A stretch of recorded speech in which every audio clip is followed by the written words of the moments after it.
সন্ধে হয়ে এসেছে। আধারে একটা লণ্ঠনকে সম্বল করে কাঁধে মরার খাটিয়া নিয়ে শ্মশানের দিকে চলেছে চারজন। তাদের সাথে পিছনের দিকে জনা কয়েক গ্রামবাসী নিজেদের মধ্যে কথা বলতে বলতে এগিয়ে যাচ্ছিল। হারুর বউটা তো বেশ লক্ষ্মীমন্তই ছিল। গ্রামের সকলের সাথে তার তো বেশ ঘনিষ্ঠতাও ছিল। তাকে আমরা খুবই স্নেহ করতাম। কোনোদিন তার গলা সপ্তমে চড়তে দেখিনি। কেউ তার বাড়িতে দোরগোড়ায় এলে তাকে না খাইয়ে ফেরত না। অমন লক্ষ্মীমন্ত মেয়ের ভাগ্যের পরিহাস যে ম্যালেরিয়াতে আক্রান্ত হয়ে মাত্র 3 দিনের জোরে মারা গেল। সত্যি কথাটা ভেবেই খুব খারাপ লাগছে রে নিতাই। আরে গোপাল ভাই, দুঃখ করলে কি আর সে ফিরে আসবে নাকি? যা ছিল তার কপালে তাই তো হয়েছে। শুনেছিলাম হারুকে ছেড়ে দিন কতকের জন্য সে গিয়েছিল নিজের বাপের বাড়ি, কিন্তু সেইখানে যাওয়াটাই তার কাল হলো। বাপের বাড়ি গিয়ে সেইখানে সে যখন ম্যালেরিয়াতে পড়ল, তখন তাদের বাড়ির লোক নাকি বিষয়টা নিয়ে অতটা গা করেনি। গ্রামগঞ্জে আকচার এই রোগ হয়, তারপর কিছুদিন বিশ্রাম নিলে সুস্থ হয়ে যায়। কিন্তু হারুর বউ সেই যে জ্বরে পড়ল আর বিছানা নিল, তারপর থেকে গতিক আরও খারাপ হতে শুরু করলো। ব্যাপার দেখে চিঠি লিখলো হারুর শ্বশুরমশাই। সে গিয়ে বউকে নিয়ে এলো। বউটা আমাদের তার বাপের বাড়ি গিয়েছিল সুস্থভাবেই, কিন্তু হারু যখন তাকে গরুর গাড়ি করে নিয়ে এলো, তখন তার চোখ মুখ শুকিয়ে গিয়ে একেবারে হাড় গিলা চেহারা হয়ে গিয়েছিল। দেখলেই কেমন যেন ভয় লাগতো। অমন দুধে আলতা গায়ের রং, রূপের জৌলুস, সব যেন রোগে ভুগে ফিকে হয়ে গিয়েছিল। আরে বাবা, আমি তো নিজে দেখেছি। কবরেজ মশাই তো দেখেই বলেছিলেন অনেক বিলম্ব হয়ে গিয়েছে। তা সত্ত্বেও চিকিৎসায় কোনো চেষ্টার ত্রুটি করবেন না বলেছিলেন, কিন্তু ভরসা দিতে পারেননি। হারু দিন রাত্রি বউয়ের সেবা করত, কিন্তু সে তার বউ রমলাকে ধরে রাখতে পারল না। রমলা বিয়ের 1 বছর পূর্ণ হতেই তাকে ছেড়ে চলে গেল। রমলা ছিল তার বিয়ে করা প্রথম বউ। বেচারা স্ত্রীর শোকে কেঁদে কেটে একসা হয়ে গিয়েছে। শ্মশানে আসার আগেই দেখে এলাম। হ্যাঁ, তা যা বলেছিস। এইরকম মেয়ে আর হবে না দুটো। কিন্তু হারুকে সান্ত্বনা দেব কি দিয়ে? মন শক্ত করতে বলো ওকে, মন শক্ত করতে বলো। দরকার হলে আরেকটা বিয়ে করুক না হয়। আরে বয়স তো খুব বেশি নয়। এখন তার বউ যদি শক্ত অসুখ বাঁধিয়ে মারা যায়, তাহলে দোষটা কি তার? এরকমই কথা বলতে বলতে এরা দুজন বাকিদের সঙ্গে এগিয়ে যাচ্ছিল গন্তব্যের দিকে। নিশুতি রাতের স্তব্ধতা ভেদ করে সমবেত কণ্ঠে পরিবেশ মুখরিত হচ্ছিল কেবল হরিধ্বনিতে। বল হরি, হরি বল, হরি বল, বল হরি, হরি বল, হরি বল। ক্রমেই সকলে এইবার শ্মশানে গিয়ে পৌঁছল। হ্যারিকেনের শিখাটা উস্কে দিয়ে শ্মশানের মধ্যে যে চালা ঘরটা আছে, সেইখানে ওরা শবের খাটিয়াটা নামিয়ে রাখল। আকাশে ঘন মেঘ জমেছে। মুহুর্মুহু বিদ্যুৎ ঝলকে রাতের অন্ধকার ভেদ করে চারপাশটা বেশ আলোকমণ্ডিত হয়ে উঠল। ভবে সেইবার বলে উঠল, নাও হে, তোমরা দেরি না করে চিতা সাজিয়ে ফেলার কাজে লেগে পড়ো, তাড়াতাড়ি তাড়াতাড়ি। সকলেই কাজে হাত লাগালো, কিন্তু ভবেশ একলাটি বসে রইল চালা ঘরে মরা ছুঁয়ে। কিন্তু কিছুক্ষণ পর তাকে প্রকৃতির ডাকে সাড়া দিতে হলো। সে চালা ঘরে মরাটিকে রেখে দিয়ে নিজের মনেই বলে উঠল, মরা ছেড়ে যাব, কিন্তু এই সময় যদি মরা ছেড়ে যাই, তাহলে তো শ্মশানের শেয়াল কুকুর এই মৃতদেহ লোপাট করে দেবে। কিন্তু তার কথা কেউ শুনতে পেল না। দূরে সকলে চিতার কাঠ সাজাতেই ব্যস্ত। বেশ কিছুক্ষণ মরার পানে চেয়ে রইল ভবেশ। তারপর বলে উঠল, না, খোলা আকাশের নিচে রাখলে শুনেছি দোষ পায়।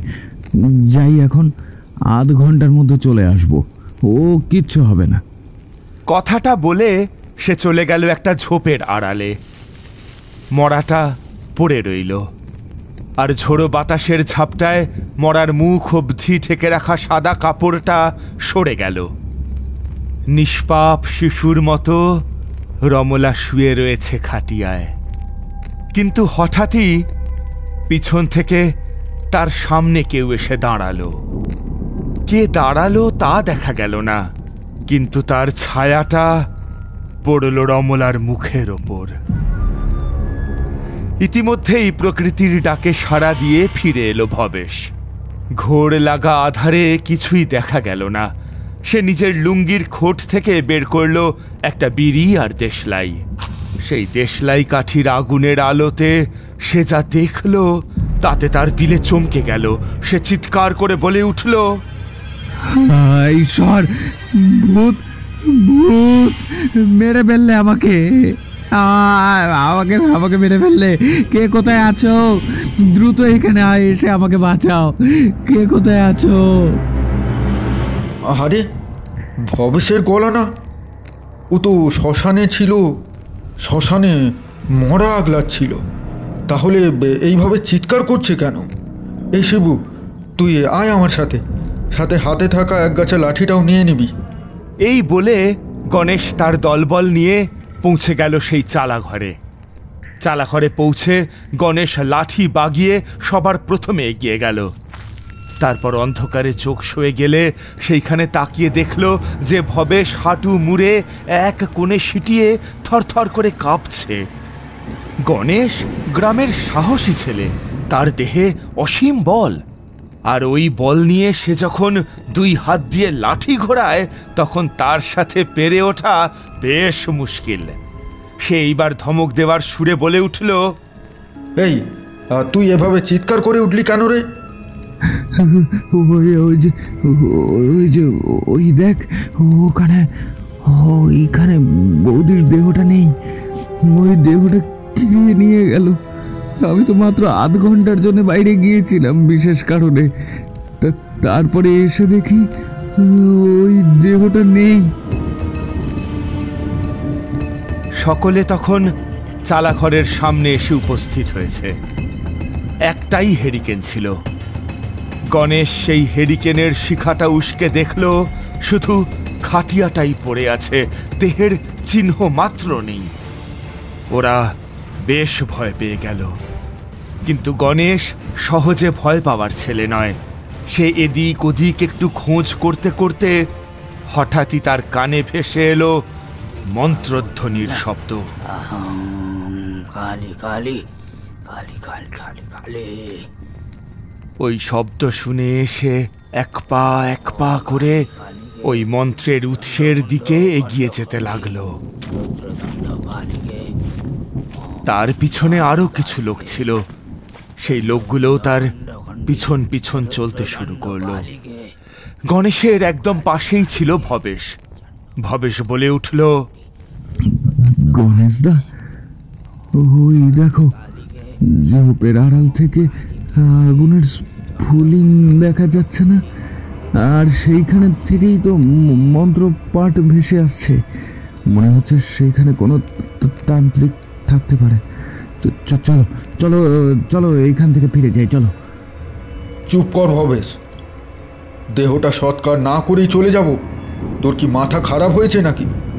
দেখি না ওইখানে গিয়ে, যত বড়ই তান্ত্রিক হোক না কেন, ওই দেহ যদি না পাই তাহলে আমার হাতে লাঠি দিয়ে বুঝিয়ে দেব যে চুরি করার শাস্তি কি হতে পারে।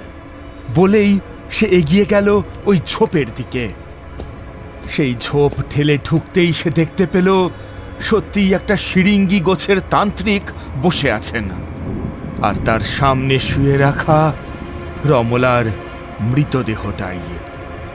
সেই মৃতদেহটার খোলা মুখে ওই তান্ত্রিক অল্প অল্প কারণ ঢেলে দিচ্ছে। এই দৃশ্য দেখে গণেশের মাথায় রক্ত উঠে গেল। সে চিৎকার করে বলে উঠল, কি করছেন? আমাদের বৌদিকে ছেড়ে দিন, ওই দেহটা ভালোই ভালোই দিয়ে দিন, নইলে কিন্তু কপালে দুঃখ আছে। তান্ত্রিক নেশায় ঝিমুচ্ছিল। সে এইবার চোখ খুলে চাইল। তার চোখ বলতে কিছুই নেই। গর্ত থেকে দুই টুকরো লাল কয়লা যেন জ্বলজ্বল করে উঠল। তারপর গার্হস্বরে ওই তান্ত্রিক বলে উঠল, যদি সাহস থাকে তাহলে তুই নিজে এসে এই দেহটা নিয়ে যা, আমি এইখানেই বসে আছি। গণেশের মাথা গরম, তাই সে লাঠি ছেড়ে মাটিতে রাখা ভোজালিটা তুলে নিয়ে ক্রুদ্ধস্বরে বলে উঠল, তবে রে দেখ, এইবার তোর ওই মুন্ডুটা আমি যদি ছেদ করতে না পারি তাহলে আমার নাম গণেশ নয়। যেও না গণেশ দা, উনি বড়ই সাংঘাতিক। কিন্তু গণেশ কোনো কথা কানে তুলল না। ছোড়া বাগিয়ে দৌড়ে চলে গেল সেই তান্ত্রিকের দিকে। তান্ত্রিক শুধু এক মুঠো ছাই এইবার আগুনের দিকে ছুঁড়ে দিলেন, আর নিমেষে উঠল ঘূর্ণিঝড়। সেই কালো রঙের ঘূর্ণিঝড় গণেশকে নিমেষের মধ্যে ঠেকে ফেলল। ঘূর্ণিঝড়ের মধ্যে থেকে ভেসে এলো গণেশের মরণ চিৎকার। সকলেই দেখল গণেশ তার হাতে ধরে থাকা ছুরিটা তুলে নিল নিজের সামনে উপরের দিকে, তারপরে ছুরিটা বিধিয়ে দিল নিজের বুকে। আর তাতেই সে ক্ষান্ত রইল না, সে বারংবার ওই রক্তমাখা ছুরি দিয়েই নিজেকে আঘাত করতে লাগলো। তার দেহের রক্ত ছিটকে গিয়ে পড়ল ওই মৃতদেহের ওপর। সকলে ওখান থেকে পালিয়ে গেল। তান্ত্রিকের সামনে পড়ে রইল গণেশের মৃতদেহ। তান্ত্রিক এইবার আকাশ ফাটানো অট্টহাসি করে উঠল, তারপর বলল, এইবার আমার সব সাধনার কাজে কেউ বাধা দিতে পারবে না। আমি এই সাধনা সিদ্ধি লাভ করে অনেক শক্তি অর্জন করব। তান্ত্রিক এইবার তার হাতের মুঠোর ভিতর আবার কিছুটা ছাইয়ের গুঁড়ো নিয়ে সেইটা ছিটিয়ে দিল ওই মৃতদেহের উপর। তারপর মন্ত্রপাঠ শুরু করলো। ওম কালী কালীকে চণ্ডমুণ্ড খণ্ড খণ্ডে রুদ্রদণ্ড পালিকে ওম কালী কালীকে। মন্ত্রপাঠ সম্পূর্ণ হতেই সে দেখল যে মেয়েটা জেগে উঠেছে। সে চোখ খুলে উঠে দাঁড়ালো। তারপর তার দিকে এক পায়ে গিয়ে সে ক্রুদ্ধ দৃষ্টি মেলে চাইল ওই তান্ত্রিকের দিকে। তান্ত্রিককে সে খ্যাসখ্যাসে কণ্ঠে জিজ্ঞেস করল, কেন কেন তুই আমাকে জাগিয়েছিস? তুই আমার আত্মাকে কেন এই দেহের মধ্যে বন্দি করে রেখেছিস? কেননা আমি তোর আত্মাকে কাজে লাগিয়ে কাজ করতে চাই, আমার অভিষ্ট পূর্ণ করতে চাই। তুই আবার নিজের জায়গায় গিয়ে বসে পড়, আমি এইবার সব সাধনার জন্য বসবো। তাই নাকি? তুই আমাকে জাগিয়েছিস বলে তুই আমার উপর আধিপত্য বিস্তার করবি? আমি কারুর কথা শুনি না। সাহস থাকলে আমার গতিবিধির ওপর বাধা দিয়ে দেখা। এই বলে রমলা হাসতে লাগলো। তারপর অদ্ভুত জাদু বলে সে তান্ত্রিকের চোখের সামনে থেকে অদৃশ্য হয়ে গেল। তান্ত্রিকের কপালে তখন বিন্দু বিন্দু ঘাম জমতে শুরু করেছে। সে আতঙ্কিত দৃষ্টি মেলে এদিক ওদিক চাইল। সেখানে জ্বলতে থাকা আগুনের শিখাটা এইবার নিভু নিভু হয়ে দপ করে বুঝে গেল। চারপাশটা চাপ চাপ আঁধারে ঠেকে গেল। সে দেখল যে তার একদম পাশেই ওই মেয়েটি দাঁড়িয়ে আছে। মেয়েটি এইবার তার ঘাড়ে হাত দিল, তারপর তার গলা ধরে তাকে উপরে উঠিয়ে নিল। তান্ত্রিকটি খাঁচায় বদ্ধ পাখির মতো ছটফট করতে লাগলো। সে ক্রমাগত পা ছুটতে লাগলো, কিন্তু তার ছটফটানি বেশিক্ষণ রইল না। তান্ত্রিকটি মৃত্যুবরণ করল। ওই সবটা তাকে গাছের সাথে উল্টোভাবে ঝুলিয়ে রেখে দিল। তারপর সেইখান থেকে অদৃশ্য হয়ে গেল।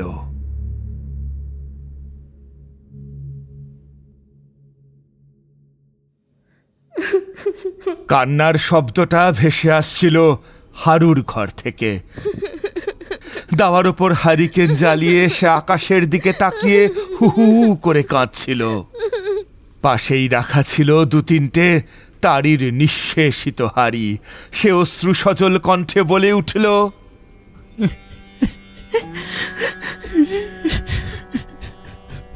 রমলা, রমলা, তুমি আমাকে এভাবে ছেড়ে চলে গেলে। আমার এখন কি হবে? আমি সে তোমাকে ছাড়া 2 দণ্ড থাকতে পারছি না। হায় ঈশ্বর, হায় ঈশ্বর, তুমি ওকে আমার কাছে ফিরিয়ে দাও। আমি আমার স্ত্রী রমলাকে নিয়ে বাকি জীবন সংসার করতে চেয়েছিলাম। ও রমলা, কোথায় গেলে? ক্রমাগত বিলাপ করে যাচ্ছিল সে, কিন্তু ওই সময় সে শুনতে পেল হেসেল থেকে ভেসে আসা টুংটাং শব্দ। এছাড়াও আরো অদ্ভুত শব্দ যেন ভেসে এলো তার কানে। সেই শব্দ শুনে সে রীতিমতো স্তম্ভিত হয়ে গেল। নিজের মনেই বলে উঠল, আরে আরে, হেসেল থেকে বাসন কোসনের শব্দ আসছে না? ব্যাপার কি? এই নিশুতি রাত্রে হেসেলে কে ঢুকলো? আর এত পোড়া পোড়া গন্ধই বা আসছে কোত্থেকে? রমলা চলে যাবার পর তো ওই হেসেল বন্ধ ছিল। হুলো বিড়াল ঢুকলো নাকি? হারু এইবার উঠে দাঁড়ালো। সে হ্যারিকেনটা নিয়ে চলল হেসেলের দিকে। চাবি তার কাছেই ছিল। সেই চাবি দিয়ে সে খুলে ফেলল হেসেলের দরজা। আর দরজা খুলতেই সে পিসরি, কটু, মাছ পোড়ার গন্ধ পেল। ওই গন্ধটা পেয়েই সে পিছিয়ে গেল কয়েক পা। তার হাতে ধরে থাকা হ্যারিকেনের আলোতে ভিতরটা কিছুটা আলোকিত হয়েছে। ওই আলোতেই সে দেখল ভিতরে রান্নার জন্য পেতে রাখা জ্বলন্ত উনুনে 2 পা ঢুকিয়ে কে যেন চুল খুলে বসে আছে। সে এইবার কোনো মতে আড়ষ্ট কণ্ঠে বলল, কে তুমি? তালা বন্ধ থাকা সত্ত্বেও হেসেলে ঢুকলে কি করে? হারুর বুকে কেউ যেন হাতুড়ির ঘা দিচ্ছিল। সে এক পা করে এগিয়ে গেল তার দিকে। তারপর ওই মেয়েটার কাঁধে হাত দিতেই তার মাথাটা সোজা তার দিকে ঘুরে গেল। সেই মুখে লেগেছিল ঐশাচিক হাসি।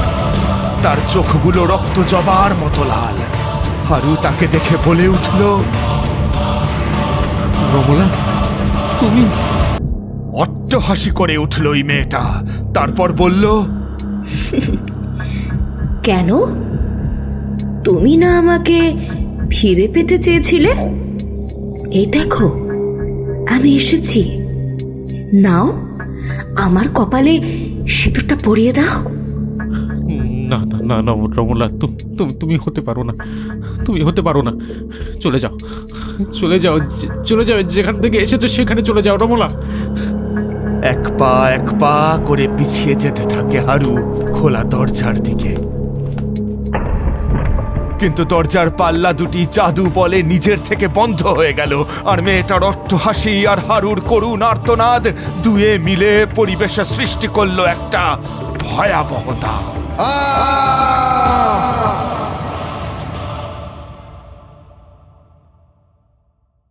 সেবার গিয়েছিলাম নীলগঞ্জ গ্রামে।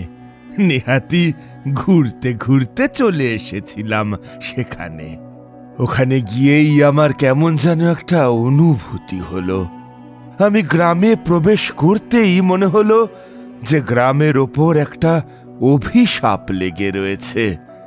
বাতাসে ছিল একটা বিশ্রী কটু গন্ধ।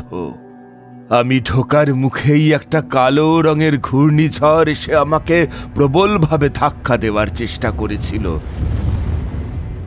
দিনের বেলাতেও রাতের মতোই নিস্তব্ধতা বিরাজ করছিল। আমি আর একটু এগিয়ে যেতেই দেখলাম যে দূর থেকে একটা গরুর গাড়ি আসছে। গরুর গাড়ির মধ্যে একটা লোক তার স্ত্রী, পুত্র তল্পি তল্পা নিয়ে এগিয়ে আসছেন।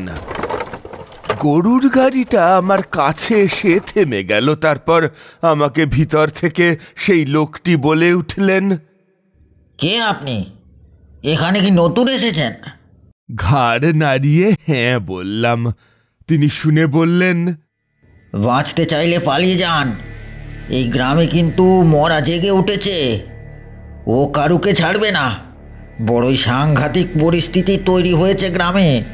চলে যান বলছি, যদি বাঁচতে চান চলে যান। এই কথা বলে সেই লোকটি গরুর গাড়ির গাড়োয়ানকে দ্রুত চলতে বললেন। আমি অবাক হয়ে গরুর গাড়িটার চলে যাওয়ার দিকে বেশ কিছুক্ষণ তাকিয়ে রইলাম। তারপর ওইখান থেকে সোজা চলে এলাম। গ্রামের মধ্যে একটা মন্দির ছিল। দেখলাম যে সেই মন্দিরের চাতালে বেশ জটলা সৃষ্টি হয়েছে। ওই জটলার কারণটা ঠিক ঠাউর করতে পারলাম না। দূর থেকে দেখলাম মন্দিরে দরজার বাইরে তালা দেওয়া। কৌতূহল সম্বরণ করতে পারলাম না। সেইখানে চলে গেলাম, আর গিয়েই শুনলাম কে যেন ভীত গলায় বলছে, হ্যাঁ গো খুড়ো, আমি নিজের চোখে দেখেছি। আমার পুকুরেই সে মাছ ধরে খাচ্ছিল, তাও আবার কাঁচা মাছ। আমার কথাটা বিশ্বাস করো একবার, আমার চোখ ভুল দেখেনি। আর আর আমি নেশা ভান করি না, সে তো তোমরা জানোই। আমি স্পষ্ট তার মুখটা দেখেছি। রমলা ছাড়া সে আর কেউই হতে পারে না। মা কালীর মন্দিরে দাঁড়িয়ে সকাল সকাল এক বর্ণ মিথ্যে কথা বলছি না আমি। তোমার কথা যদি সত্যি হয় তাহলে তো বেশ ভাবনার কথা। গ্রামে এক এক করে যদি এইভাবে মানুষ মরতে থাকে তাহলে আমাদের ভিটেমাটি সম্পূর্ণ ত্যাগ করে তো উদ্বাস্তু হয়ে যেতে হবে। এই একবার চলো তো হারুর কাছে। তার বউ কি গতি পায়নি? তোরা শ্মশানের যে ঘটনা বললি তাতে তো আমাদের গ্রামবাসীর পক্ষে দুই চোখের পাতা এক করা সম্ভব হবে না দেখছি। দূর থেকে দেখলাম কে একজন হন্তদন্ত হয়ে ছুটে এলো ভিড়ের মধ্যে। যে ছুটে এলো তার সর্বাঙ্গ ঘেয়ে নে একসা হয়ে গিয়েছে। সে ছুটে এসে ভিড়ের মধ্যে হাঁটু ভেঙে বসে পড়ে হাঁপাতে লাগলো। তারপর বলল,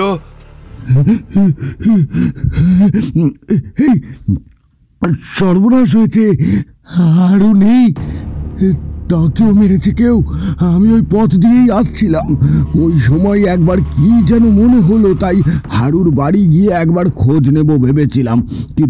কিন্তু সেখানে গিয়ে দেখলাম যে বাড়ির ভিতরটা লন্ড ভন্ড হয়ে আছে। তারপর তার মৃতদেহটা পেলাম হেসেলের দিকে। কে করেছে এতগুলো নরহত্যা? হ্যাঁ, আমি তখন যা বোঝার বুঝে গিয়েছি, তাই এগিয়ে গিয়ে বললাম, আপনাদের এই গ্রামেই কোনো মরা জেগে উঠেছে। সেই সকলকে শেষ করছে এক এক করে।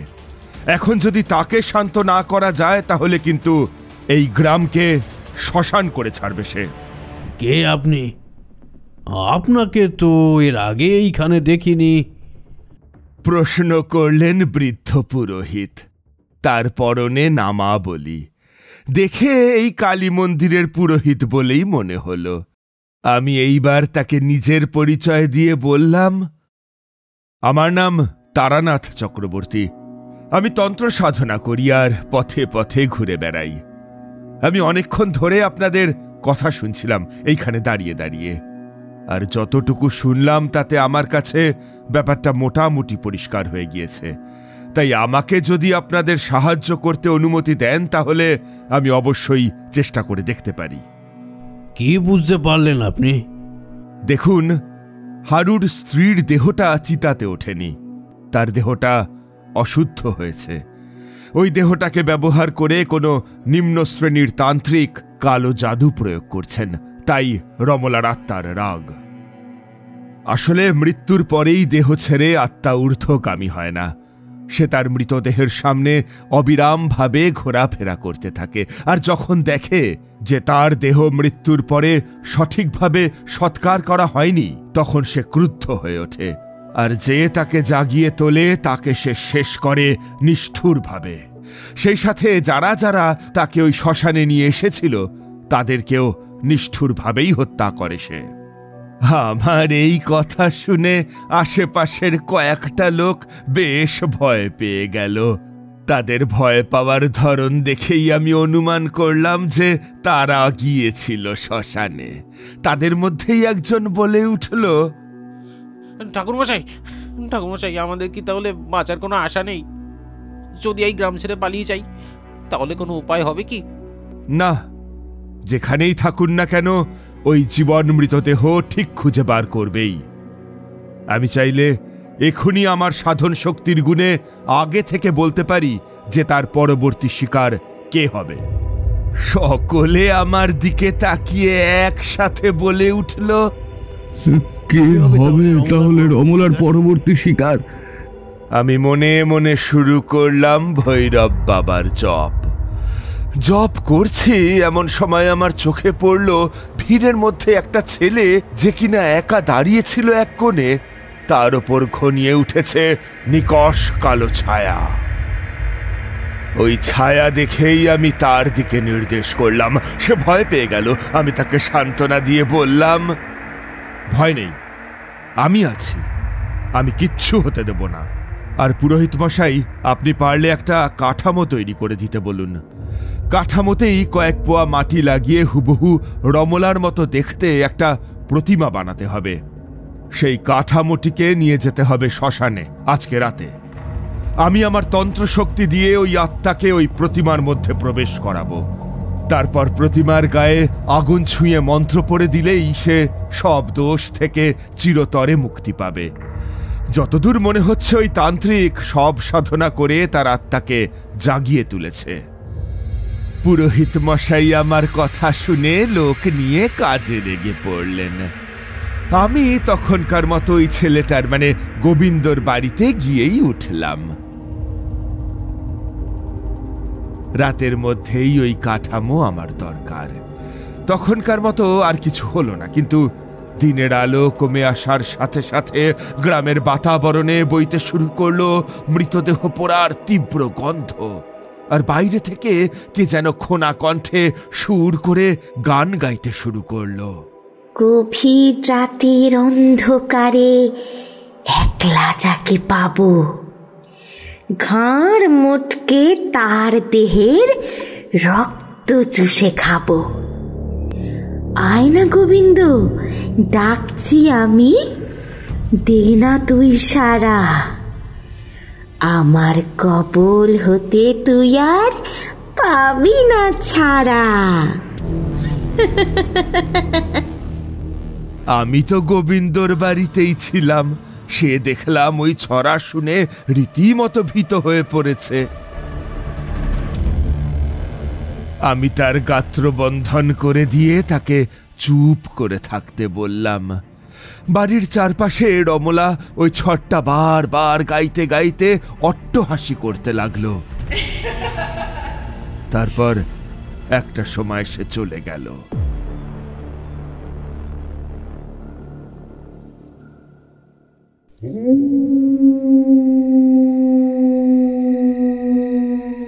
বাঁশবাগানের মধ্যে দূর থেকে যখন শিয়াল ডাকতে লাগলো, তখন আমি আর সে বেরিয়ে পড়লাম। বেরুবার আগে গোবিন্দ একটা আলো সাথে করে নিয়ে নিল। সোজা গিয়ে পৌঁছলাম ওই মন্দিরে। মন্দিরে তখন বেশ ভিড় জমেছে। এও দেখলাম যে মানুষের মতো দেখতে নিখুঁত একটা প্রতিমা তৈরি করে রাখা। আমি বললাম, এই প্রতিমাতে যে শাড়িটা পরানো আছে সেইটা রমলার ব্যবহৃত তো? হ্যাঁ। তাহলে চলুন শ্মশানের দিকে, কাজটা শুরু করি। শুভস্য শীঘ্রম। চিতাটা সাজিয়ে রাখা আছে তো? হ্যাঁ, আপনি যেমনটা বলেছিলেন সেই মতোই হয়েছে। আমরা চলতে লাগলাম, আর পিছন পিছন কয়েকটা ছেলে ওই মূর্তিটাকে খাটিয়ায় শুইয়ে রেখে দিয়ে হরিধ্বনি দিতে দিতে চলল। বলো হরি, হরি বল, বলো হরি, হরি বল। কোনো উপদ্রব হলো না, কিন্তু আমাদের কানে ওই ছড়াটা বারংবার আসতে লাগলো। গভীর রাতের অন্ধকারে একলা যাকে পাবো, ঘাড় মোটকে তার দেহের রক্ত চুষে খাবো। আয় না গোবিন্দ, ডাকছি আমি, দে না তুই সারা। আমার কবল হতে তুই আর পাবি না ছাড়া। সেই দিকে কান না দিয়ে আমরা শ্মশানে প্রবেশ করলাম, আর ওই মূর্তিটা ধরাধরি করে চিতার ওপর দিলাম শুইয়ে। তারপর আমি চিতা প্রদক্ষিণ করতে করতে মন্ত্র পড়তে লাগলাম। ওং রিয়েশো শ্মশান ক্রিয়াং নমঃ, ওং ক্রিং ভদ্রকাল্যে নমস্তুতে সন্তুষ্টা দেবী। সম্পূর্ণটাই নিয়ম মেনেই হচ্ছিল। তারপর একজন আমাকে আগুন বাড়িয়ে দিল। আমি সেই আগুন হাতে নিয়ে বললাম, দেখুন, আমি এইবার রমলাকে ডাকবো। খুব সাবধান, আপনারা একদম চঞ্চল হবেন না। ও কিন্তু ভয় দেখাবার চেষ্টা করবে। আমি আপনাদের প্রত্যেককে বলছি, আপনারা ইষ্ট নাম জপ করুন। রমলা, তুমি যেখানেই থাকো এই মূর্তির মধ্যে প্রবেশ করো। রমলা, চলে এসো। রমলা, আমি তোমাকে আহ্বান করছি। আমার ওই ডাকে এইবার আশেপাশের গাছগুলো থরথর করে কেঁপে উঠল। আর এক সময় আমি দেখলাম 2 পা উল্টো করে একটা মেয়ে আমাদের সামনে দাঁড়িয়ে উন্মত্তের মতো হাসছে। সে আমার দিকে তাকিয়ে বলল, তারানাথ, তুই বড়ই ভুল করে ফেলেছিস। তুই আমাকে ডেকে আনলি কেন? এইবার এই শ্মশানে জ্বলবে অগণিত চিতা।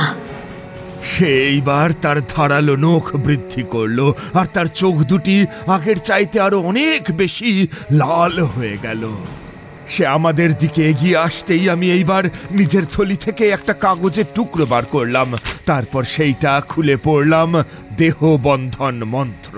দেবী দেবী নমস্তুতে আসন প্রদানে সন্তুষ্টা জ্ঞান লাভং প্রেতনাশ স্বাহা। আমার মন্ত্রের প্রভাবে সে বন্দী হয়ে গেল। মাটিতে পড়ে এসে ছটফট করতে লাগলো। আমি এইবার তার দিকে এগিয়ে গিয়ে তার হাতে একটা ছুরি দিয়ে আঘাত করলাম। ক্ষত থেকে রক্ত বেরুল না, কিন্তু দেহের থেকে বেরিয়ে গেল একটা সাদা রঙের ধোঁয়া। ওই ধোঁয়াকে আমি ওই মূর্তির মধ্যে টেনে এনে বেঁধে ফেললাম। তারপর ধরিয়ে দিলাম আগুন। দাউ দাউ করে জ্বলে উঠল চিতা। চারপাশে ছড়িয়ে পড়ল সেই মেয়েটির চিৎকার। আমি দেখলাম যে চিতার থেকে একটা উজ্জ্বল জ্যোতি ঊর্ধ্বগামী হচ্ছে।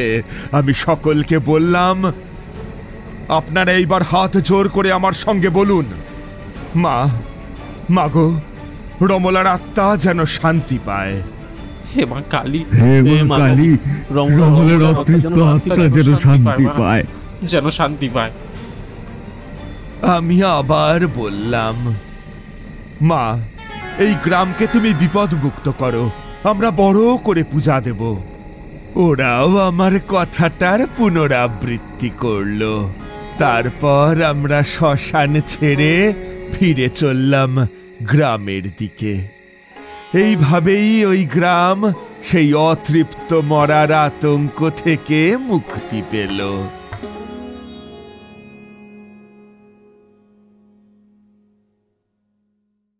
আমাদের এই গল্প যদি আপনাদের ভালো লেগে থাকে তাহলে অবশ্যই লাইক করবেন এবং শেয়ার করবেন। যারা চ্যানেলটিতে নতুন তারা অবশ্যই সাবস্ক্রাইব করুন। শুধু বেল আইকনটি টিপে নোটিফিকেশন অন করে দিন, যাতে আমাদের পরবর্তী কাজগুলোর খবর সবার আগে আপনার কাছে পৌঁছয়। ধন্যবাদ।